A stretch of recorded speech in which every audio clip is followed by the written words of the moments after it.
بسم اللہ الرحمن الرحیم. لبیک لبیک لبیک یا رسول اللہ. تاجدار ختم نبوت زندہ باد زندہ باد زندہ باد. ضلع شہپورہ کے گاؤں بہومان میں زین شہید رحمۃ اللہ علیہ کے چینل پر گفتگو کرتے ہوئے میں نے جو الفاظ ادا کیے کہ ہم ایسے ایمان کو تسلیم نہیں کرتے.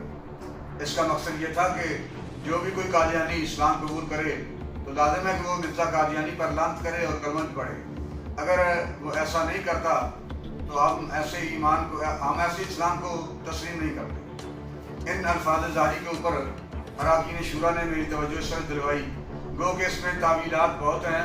کچھ مفتیان کرام اس پر موافقہ کرتے ہیں اور کچھ نہیں بھی کرتے. بہرحال ہمارے سارے شریعت مطالعہ کے آگے جھکے ہوئے ہیں.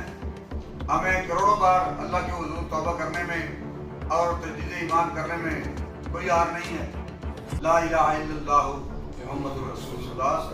اگر کوئی بھی بندہ مرزا قادیانی پر لعنت کر کے کلمہ پڑھ کے اسلام میں داخل ہوتا ہے تو وہ ہمارے ساتھ کا تاج ہے. اور آخر پر یہ ضروری بات ہے کہ جو ہر بندہ نوٹ کر لے کہ ہماری لڑائی اور جھگڑا عالم کفر کے ساتھ ہے. اپنوں کے ساتھ ہماری کوئی لڑائی اور جھگڑا نہیں ہے. تاجدار ختم نبوت زندہ باد زندہ باد زندہ باد.